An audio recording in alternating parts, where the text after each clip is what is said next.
Caffeine is something everyone has heard of. Some may say caffeine is good for you, while others would say that caffeine is bad for you. Depending on the amount you take in depends on how caffeine can affect your body. I know that growing up, I didn't really know what caffeine was. I didn't know what they don't tell you about, and I didn't know what it did to your body. Even though some caffeine can be good for you, if you aren't careful enough, it can do more harm than good. Everyone has a different concept of what caffeine is. Let's find out something we may not know. According to Medical Dictionary, caffeine is a drug that stimulates the central nervous system. Caffeine is a chemical compound which is found in specific plants. Caffeine is also available in a variety of forms. Coffee, tea, energy drinks, soft drinks, and pain relievers are just a few of those. WebMD also lets us know that caffeine works by stimulating the central nervous system, heart, muscles, and the centers that control the blood pressure. Caffeine can raise blood pressure, but might not have this effect in people who use it all the time. Caffeine can also act like a water pill that increases urine flow, but again, it might not have this effect in people who use it daily. There are only a few handful of people that know what all caffeine is about. Are you in this group? When it comes to caffeine, moderation is best. If you're consuming 500 milligrams or more a day, usually 4 or more cups of coffee, then you're a heavy caffeine user. You might want to think twice before you reach for that next soda because there are some huge drawbacks to using too much caffeine, including nervousness, irregular or fast heartbeats, muscle twitches, and sleeplessness.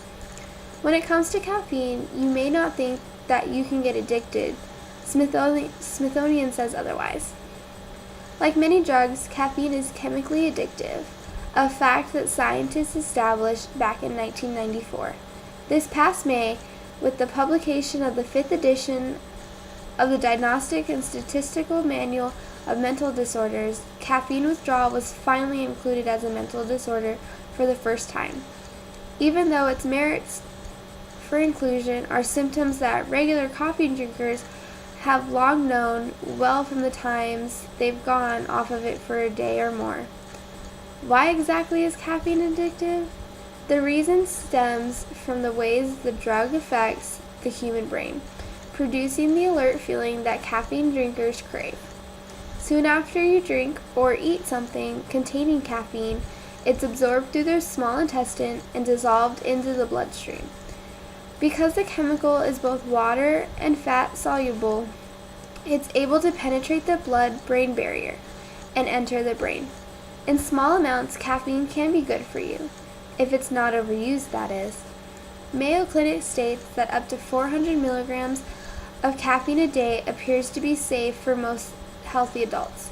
That's roughly the amount of 4 cups of brewed coffee, 10 cans of cola, or 2 energy shot drinks. Although caffeine use may be safe for adults, it's not a good idea for children. And adolescents should limit themselves to no more than 100 milligrams of caffeine a day. Even among adults, heavy caffeine users can cause unpleasant side effects. And caffeine may not be a good choice for people who are highly sensitive to its effects or who take certain medications. A key fact that many would look past is something that Paige Holm brings up. Some of the biggest drawbacks of caffeine have nothing to do with caffeine itself. For example, some people don't like black coffee and end up putting cream, sugar, flavoring, and even more into their black coffee. A cup of black coffee every day only adds up to about 10 calories, but a cup of coffee with all the bells and whistles or a specialty drink like mochas or lattes can run in the hundreds of calories. Not to mention, add extra sugar and saturated fat to the diet. For those watching their weight, these coffee habits can be detrimental. Remember the powdered non-dairy creamers? They have coconut oils, which also have saturated fat. Skim milk and an occasional equal in place of a sugar is a good compromise if black coffee doesn't float your boat.